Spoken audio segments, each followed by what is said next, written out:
Энэ удаагийн дугаартай маань Simple application хамтран ажиллаж байна. Чухал зүйлдээ мөнгөө зарцуулахад санхүүгийн бололцоогүй яаралтай мөнгөний хэрэгцээ гарсан үедээ Simple app-а татаад зээлийн эрхээ шалгаарай. Simple микро зээл нь нийгмийн татвар төлдөгч вэ, үгүй ч вэ 5 хүртэлх саяын зээлийн эрх гарах боломжтой. Нэмэлт асуух зүйл гарвал Simple Facebook пэйж болон 18 28 дугаар руу залгаарай. Дансны уулгаараа зээлийн эрхээ шалгаарай. Хайр сэтгэл үхлийн дараа хүртэл оршин байдгүй. Хэрвээ үнэхээр диваажин гэж байдаг бол та өгсөн хонооч гэсэн амьд ахуйтай хайрладаг байсан хүнтэйгээ диваажинд уулзах боломжтой юу? Дээрэс нь яг хайртай хүнтэйгээ диваажинд уулзах гэж байтал гэнэт хайртай хүний чинь X нь гараад ирвэл яах вэ? Үнэхээр олон заваарсан асуултууд байгаа зү. Тэгвэл өнөөдөр бид энэ бүхний хариултыг өгөх саяхан гарсан нэгэн өрөмс киног ярьж хөр бэлтгэлээ. Энэ бол Eternity буюу хойд нас эмэх кино үлээ. Та бүхний дунд Америкийн алдарт A24 студийг мэдгүй баг байхгүй зү. Тэгвэл 2025 оны 11 сард A24 хүний хайр сэтгэлийн мөн чанар болон бидний нэрлэж заншсанаар үхлийн дараах амьдрал буюу хойд насны өгүүлэх романтик нийтмийн жанрын тун сонирхолтой киног гаргажээ. Уг киноны гол дүрүүдэд Marvel-ийн супер баатруудын нэг болох Scarlet Witch-ээр олон түмэнд танигдсан жүжигчин Elizabeth Olsen болон Whiplash киноны гол дүрийн жүжигчин Miles Teller нар тогложээ. Хойд нас эмээх энэхүү кино бол хүндрэлтний дунд мөнхийн сэдэв байсан хайр сэтгэл мөнх оршдгүй гэх асуултын хариултыг тун өрмөц хөнгөн хөгжөлтэй байдлаар хүргэсэн бөгөөд хэдийгээр Nana бол баг зэрэг нийтмийн мэт боловч цаагаараа олон философийн чухал сэдвүүдийг хүндсэн гэдгээрээ онцлогтой байлаа. Тийм болохоор та хэд ч гэсэн энэ киног үзээд нэг тунхаг үзье. Одоо ингээд олон юм уршилгүй кинонд орцгоё.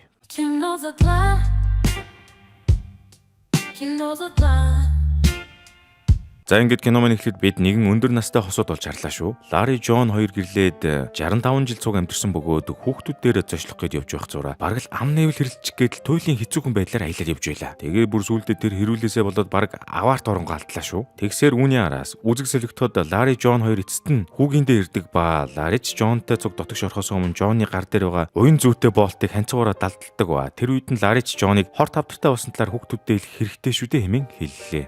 Харин Джон болохоор хүүхдүүдийнхээ ийм сайхан баяртай өдөр нь тийм муухай мэдээ дуулахад хэрэггүй гэж бодсондоо хүүхдүүдээсээ өөрийнхөө хорт тавтартай болсныг нуугаад байгаа ажээ зайлвал. Ийм хүний араас Ларри Джон хоёр хүүхдүүдтэйгээ уулзчаад байж байтал хүүхдүүд нь байшингийнхаа зориноос бүр дэвангарын үеийн зургууд болдог ба тэр дунд нь Джонны дайнд нас орсон анхны нөхрийн зураг байлаа шүү. Джонны анхны нөхрийг Люк гэдэг байсан бөгөөд Джон Ларритай танилцахаас өмнө Люктэй гэрэлсэн байсан ч Люк дэлхийн 2 дугаар дайнд тулдаж байхдаа ам өргөцсөн аж. За тэр зур Ларрич хүүгийн дээр ирчээ сайхан сандал дээр сууж авангууд бичээ нэдэд байж идэл гинт нөгөө бичээ нь Ларригийн хоолой тэглэж Ларрич нөгөө бичээнтэй хахад буу юм боллоо шүү базарван. Тэгсээр удалгүй Ларрич иргэн сэртэл нэгэн галт тэрэн дотор явж идэг бөгөөд Ларри мань хөөрхий тэнгэр твшиж нөгөө ертөнцид ирсэн байхын дээрээ өөрөө нөгөө бичээнтэй хахад хүсэн бож таарлаа шүү. Маань явдных юм гэж. За энэхүү Ларрич аль биесээр нөгөө ертөнцид ирснийгээ дараа эхэндээ баг зэрэг шоконд орсон байдалтай ч энэгээр тэнүүгээр сандраад бараг гүүж өгдөг бөгөөд тэгч зураа өөрийгөө иргэн залуу цагийнхаа төрхөнд орсон байгааг ч анзаарсангүй. Тэгж Ларрич өөртөө цуг ирсэн олон мянган хүмүүсийг даган явсаар эцэст нөгөө ертөнцийн төв зүрлэг дээр ирлээ. Энд дэлхийн өнцөг булан бүрээс нас орсон хүмүүс суглаж дараа төрөл хойд нас руугаа дамжиж явдаг юм байна л да. За тиймхүү Ларрич дөнгөж зүрлэг дээр орж ирвүүгүй юу урд талаас нь баахан шамбарлцсан олон хүмүүс гарч ирсэн ээ. Сайн байна уу? Та шинээр ирсэн үү гэж мэгэд бараа мараа шахах гээд байгаа байртай явлаа шүү. Ямар учиртай хүмүүс юм бол доо. Ийхүү Ларрич төв зүрлэг дээр ирснийхээ дараа яахыг учраа болохгүй сүүлдээ хойд нас руугаа явах гэж байгаа хүмүүсийн хүлээлгийн хэсэгт очиод унтаж байтал Ларриг хариуцаж авсан Анна гэд хойд насны зөвлөгтэйгээ уулзваа. Ларрич Аннатай дөнгөж уулзсангуудаа эхлээд өөрийнхөө нөхцөл байдлыг тайлбарлахын тулд би дөнгөж сая гэр бүлийнхэнтэйгээ сууж байсан. Тэгээд яг хэлэх гэж байтал Анна урдуур норж ирсэн. Тэгээд та өгсөн гэж хэллээ. Ийхүү үүний дараа Аннач Ларриг толинд харуулнгаа өөрийг нь эргэн залуу насндаа ирсэн байхыг харуулад эцэст нь Ларрид үнэхээр өгсөн гэдгийг нь итгүүлж байгаа юм чинь. Тэгэхгүй Ларрич баг буцаад явах гээд үзээд идэг насаа. Угаасаа хинч байсан тэгэх гээд үзэх байх л да. За тэр ч яг хүмүүс нас ороод нөгөө ертөнцид ирснийхээ дараагаар өөрийнхөө хамгийн аз жаргалтай байсан үеийнхээ дүр төрхөнд ордог бөгөөд Ларри мань залуудаа нэлээд аз жаргалтай байсан болохоор өгснийхээ дараа эргээд өөрийнхөө залуу төрхөнд орсон энэ үе. Түүний араас Аннач Ларригийн ирсэн энэ газрыг диваажин биш хэмээн тайлбарлаж амьдрал ба хойд нас хоёрын хооронд оршдог дамжин өнгөрөх төв гэдгийг ойлгуулах гэж үзлээ. Гэсэн ч Ларри үгүй би эхнэр лүгөө боцож очих ёстой гэд зогсоо цаг үглээд яваад дээсэн ба Аннач тех боломжгүй гэж хэлээд байхад нь ойлгохгүй болохоор бүр сүултээ тэсгээ ойлоод очиж сайхан алгадаад авлаа. Гэсэн ч Ларри би тэгвэл бурхантай уулзмаар байна. Танаа дарга марга гэж байх ёстой үстэй. Анаач хариудна. Ларри би ардаа өчнөө ажилтаа. Бити ингэж миний ажлыг уяадаг л да гэж мэгээд уг нь хэрэндээ ажиллаа хийх гээд байхад нь саадлаад идэг насан. Үүний дараа Анаач Ларриг хойд төрлөө сонгох хэрэгтэй талаар нь хэлж шийдвэр гарах хүртэл түр барилах хүрээнд авчдаг ба тэр үеэрээ Ларрид нэмээд чи яаж ч байсан улаан хаалгаар орж болохгүй шүү хэмээн анхааруулга өгч юм. Тэр нь одоо яадаг хаалга юм бол тоо. За ингэж өрөөнд ирсний дараа Ларрич өрөөндөө ховцноороо сольж авсны дараагаар өрөөнийхөө зургтыг хасаатал янз бүрийн хойд наснуудын реклам метр гарч ивэл яах вэ? Айхтар гэдэггүй тэгээд тэрэнд нь тэгээд нүцгэн явдаг хойд нас, эмнэлгийн ертөнцийн хойд нас, бараг л хүний мөрөөдөж болох бүх хойд насууд ивэл яах вэ? Тиймээ орой болоход Ларрич өрөөнөөсөө гараад явж байхдаа нэгэн баар олдог бөгөөд тэндээ ганц хоёр халбаг пяв уух гэж суулаа. Тэгтэл яг тэр үед нь Ларригийн хажууд нэг эмэгтэй ирж сууснаа Ларриг бүр эргүүлээд идэг бөгөөд тэгтэн Ларрич уушлаарэ. Би гэрэлсэн гэхэд нөгөө эмэгтэй зөрүүлээд өөрийгөө сурталчдаг хойд насыг Ларрич шахах гэж үзэж байгаамаа. Үгсэн хойноо хүртэл хурган уран бизнес центр хийцэн. За яг тэр үед нь баримын залуу нөгөө Лариг эргүүлээд өсөн эмэгтэй хөөж явуулва. Түүний дараа Ларич нөгөө баримын залуугаас та сахиусан тэнгэр юм уу гэж асуудал. Баримын ч өөрийгөө би бол хойд насандаа очиагүй энэ зөвлөг дээр ажил хийхээр үлдсэн сүнс байгаа мó гэд үнэнгээ хэллээ. Тэгэхээр бас явахгүй эндээ үлдэж болдог юм байна шүү дээ. За тэгээд ер нь хүн хүний сонголт бол өөр байх юм дөө. Гэхдээ байж байгаарэ. Энэ баримын чин Ларигийн эхнэр Джонны дайнд амиа алдсан анхны нөхөр юм шүү. Яг нөгөө Люк зураг нь байсан шүү дээ түрүү. Тэгсэн ч Лари одоохондоо Люкийг таньдгүй наасан. За тэгж Лари ч Люктэй дөнгөж танилцаж авсны дараагаар Люк ч Ларид хэдэн зүйлс хэлж өглөө. Хэрв Лари хойд насаа нэгэнт сонгосон бол дараа нь солин барина гэсэн зүйл байхгүй бөгөөд өөр хойд насны ертөнцүүд рүү ч явах хориотой аж. Хэрв ямар нэгэн байдлаар Лари энэ бүх дүрмийг зөрчих юм уу эсвэл хит удаан эндэ байгаад байвал хамгаалтын албаных нь баригдан үхэлж биш амьдралч биш бүр түүний ёроолд байдаг хоосон орон зай руу цөлөгдөх гэжээ. Тэр ертөнцийн тэгээд юу ч байдгүй зөвхөн мөнхийн харанхуул орчдөг гэнтэй базарван. Тиймээс үүний дараа Ларич Люкт Жонг хор тавтартай байсан мөн эцсийн мөч хүртэл нь харж хандан дэрэгдэн байна гэж амласан ч Жонг орхиод ийшээ ирсэн талаараа өөрийгөө буруутган ярьж дээр нь бас ганц хоёр өрөнгө татаад амжлаа шүү. Тиймээс маргааш өглөө нь болоход Ларич одоо 100 зараа залгицсан юм шиг янзын сайхан шаардлагатай хөвтөж байхад нь Анаач Ларигийн хажууд ирээд хөвтцсэн байж байгаа юм чинь. Ядаж байхад Ларич Ааныг харчаад амар муухай цочч мучид яа гэдэг юм дээ. Түүний дараа Ларич Аанагаас асууж байгаа. Яагаад зарим сүнслүүд энд үлдээд ажил төрөл хийгээд яваад байгаа юм бэ?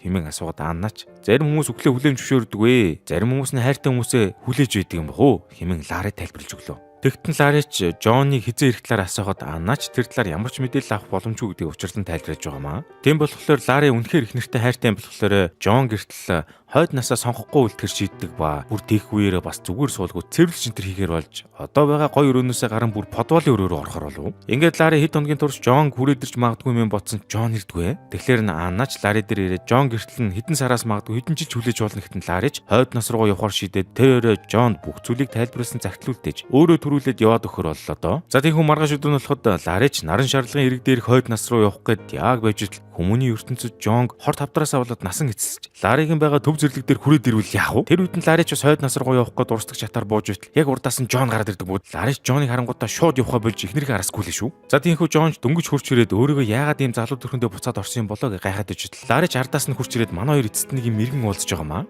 Тэгтэл тэр үед нь Жонч шууд Лариг цогж авснаа. Бурхан минь гэж Лари чам зөндөө олон удаа айтайхан идэж уу гэж хэлдэг байсан биз дээ. Тэргээд үгийн зөрүүгөө загнаж аваад л хүнийг эрт хаяад явсан тэргээд бөө юм боллоо. Аргач үсттэй. За тэгж байтал яг тэр үед нь Жонны хойд насны зөвлөх болох Райн гээд нөхөр гарч ирсэн ээ. Өө сайн байна уу? Та сайн явж ирсэн биз дээ. Одоо та өөрийнхөө 67 жил тасралтгүй хүлээсэн нөхөртөөгөө уулзах хэрэгтэй байна. Гэд аваад явчих. Ингэж Жон анхны нөхөр Люктэйгээ амьдрал болон үхлийн цаган дээр дахин уулздаг ба Люк Жон хоёрын уулзч Лари цаашаа юм болж байгаа юм чинь. Ингэж Жон Люк хоёр иргэн уулзаж бүхий сэтгэл хөдлөлгээ дээцэгтэй тулцсан багт нь Лари шууд очиж голоор нь орж ирснэ. Жоныг дагуулад хойд нас руугаа хамт явах гэж үзлээ. Гэсэн ч яг тэр үед нь Жон аль нөхөртөөгөө хамт цуг хойд нас руугаа явах учраа олохгүй паникнд ордог бөгөөд Райнч иргэн ирэнгүүтээ Жоныг дагуулад шууд өрөө рүү наваад яв. За түүний дараа Райнч Жоныг хувц сонгож өгч байх үеэр Жоныг Люктэй хамт цуг явах хэрэгтэй хэмээн ятгаж өгдөг ба Жонч дөнгөж хувцас өмсөд дуусчаад үжитэл Люкчуудаа гадаа нэрсэн зогсож ивэл яах вэ? Айхтар гэж. За тэр зур Ларич одоо бөөн хямрал болчоод хамаг зовлонгоо яриад сууж идэг бөгөөд тэгтэн Анаач өөрийгөө өмнө Жонны зөвлөх Райнтай үргэлдэг байсан талаар хэллээ шүү.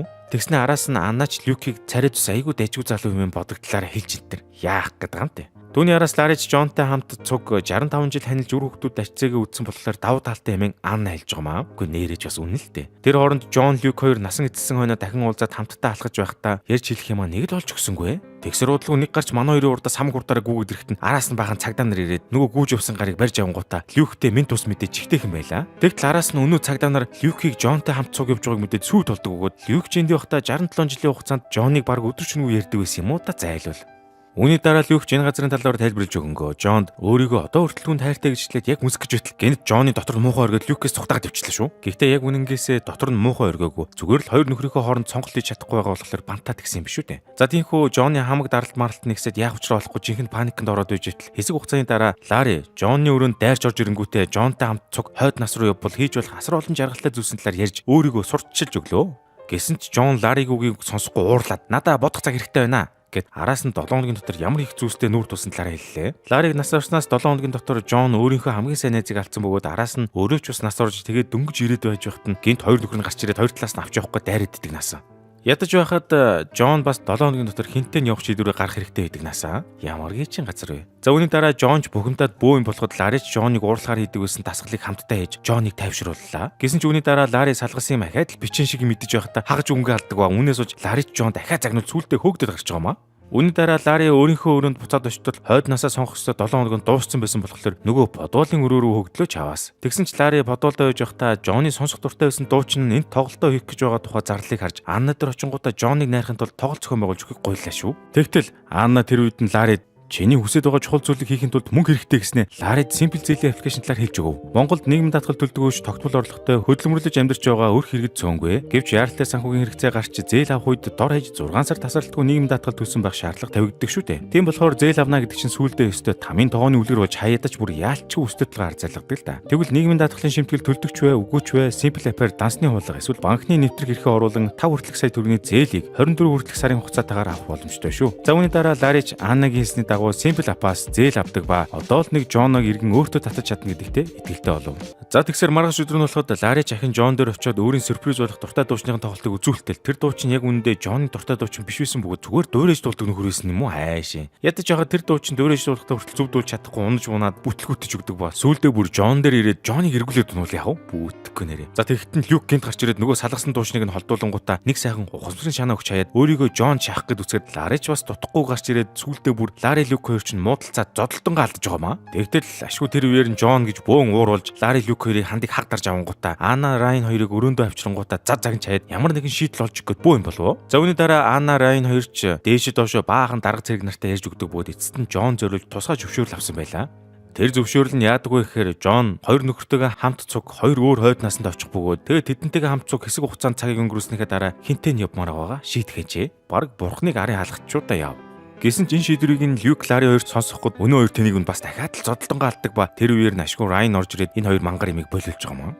За үүний дараа Ларри хин төрүүлж Жонтой хамт цуг явахаа шийтгэр зоо шийтгэл Люкт хожигдож Люкч төрүүлж Жонтой хамт цуг явахаар боллоо. Ингээд үүний араас үзэг солигдоход Люк Жон хоёр Люкийн хойд нас руу явж явах зураа амьд байхдаа өнгөрүүлсэн дурсамжуудаа эргэн санаж Люкч чадхайтгаараа Жонны сэтгэлийг татчих гээд үзэстэй.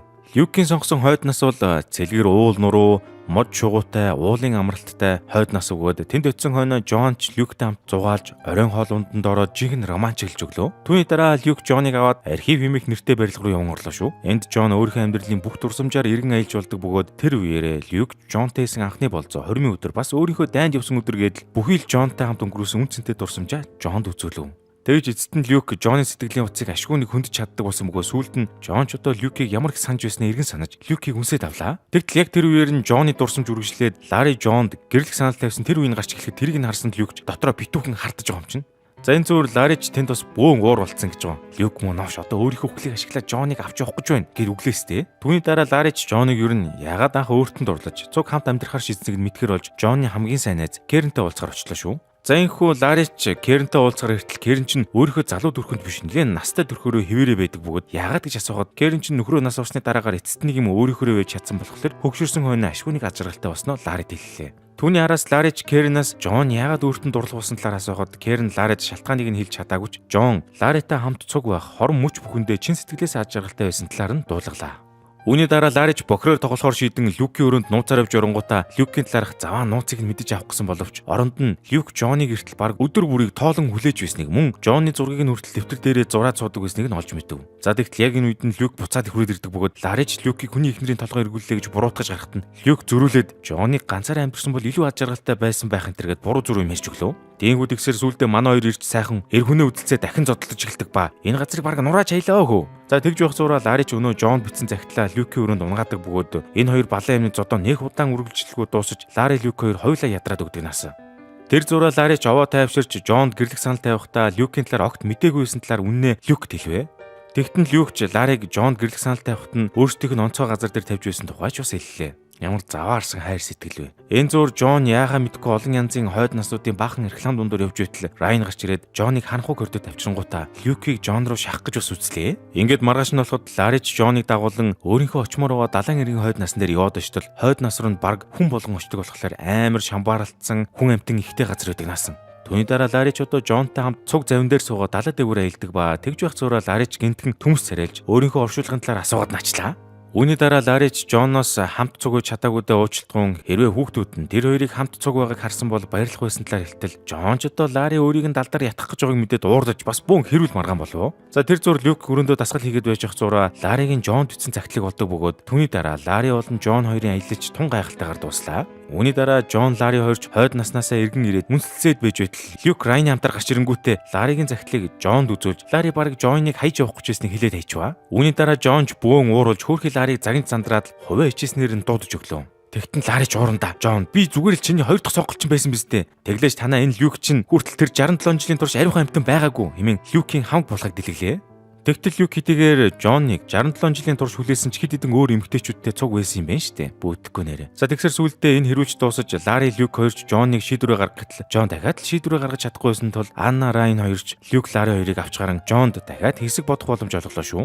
Хамгийн сүүлд нь одоо хэнийг сонгох гэдэг юм бол дөө. За тийхүү. Энийг хэрүүлийн дараагаар Джонны өрөөнд Керн хурж ирдэг бөгөөд Кернийг харсан Джон ч уйлж унжаад сэтгэлээ сайхан онгойтл ярилцав.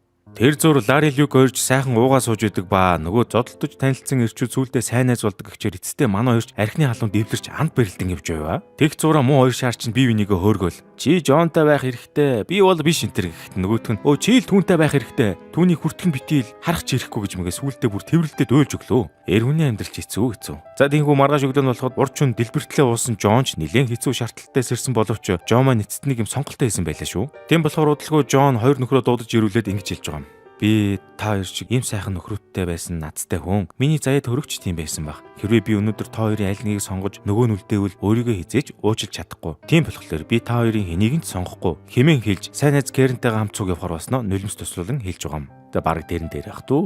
За үүний дараа Джон ч одоо Кернтэй нийлээд хамаг юм humаа боож углаад яг явах гэж байтал нь Ларри Люктэй ярилцаж байх зураа Джонны одоо байгаа төрхийг нь анх Люктэй танилцж байсантай адилхан болохыг нь анзаарав.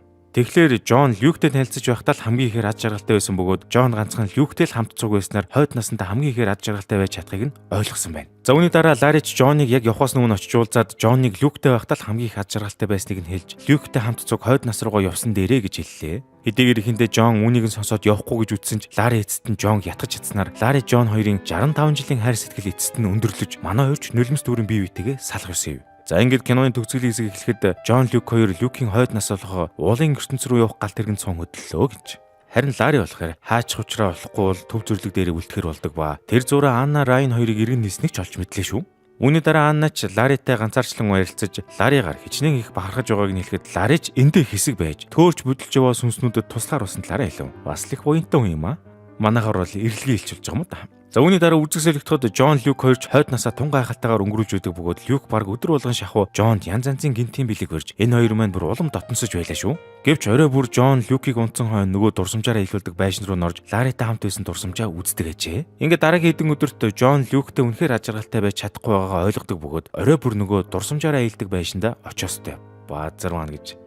За түүний маргааш өдөр нь Люк Джон дээр ирээд дараагийн хийх гоё аяллаа дуулахтал Джон ч сүулдээ сэтгэлээ барихаа болж Люк дуурлаад буу юм боллоо. Тэгж эцэст нь Джон ч Люкд үннээ хэлж Люктэй хамт цуг байхдаа үнэхээр аж аргалтай байдаг байсан ч Ларритай хамт цуг байн жаргал зовлон хүүхэд чухад ажил төрөл үр зээлгээд хэцүү бүхнийг даван туулсан бүхэл цаг хугацаанд жинхэнэ хайр байсан тухайга Люкд хэллээ. Харин Люкд дурлсан үеийн өрдөөл хүүхдийн гэмээр гинэн итгэмтгий хайр байжээ. Тэгсэр хамгийн сүүлд Джон Люкд ингэж хэлж байгаа юм. Чи 67 жилийн турш огт өөрчлөгдөөгүй намайг хайрсан хэвээрээ л байсан. Харин би өөрчлөгдсөн. Би чиний мэддэг Джон байха болсон гэж хэлв. Энэхүү үүний дараа Джон ч Люкийн хойд насаас орохоор бэлдээд байж байхад нь Люк Джон дээр иргэн ирээд Джоныг оргуулахад нь туслахаар боллоо шүү. Ингээд Люк ч нөгөө дурсамжаараа илүүлдэг байшин дээр ирээд ажилтан дээр нь очингуудаа худлаа уйлж унжиж байх зур Джон сэмэрхэн дотгошвон ордог ба Джон Люк хоёр эцсийн удаа хормынхаа дурсамжийг үзнээр бие биетэйгээ салах ёсэлээ. Үүний дараа Джон ч өөрийнхөө дурсамжийн тайзны ардуур хулаан хаалгаар сэмэрхэн яван гарч отоход Джонны хүүхд насны дурсамжийн коридорт очив. Тэгтэл яг тэр үед тохиолд дуурж бөөн харуулууд Джоныг хөөж эхлэхэд Джон ч хар ирж ирээд цухтааж Люкийн амь ирснийг сонссон дурсамжийн хаалгаараа ороод дараа нь уалгын машин дотроос гараад ирлээ шүү.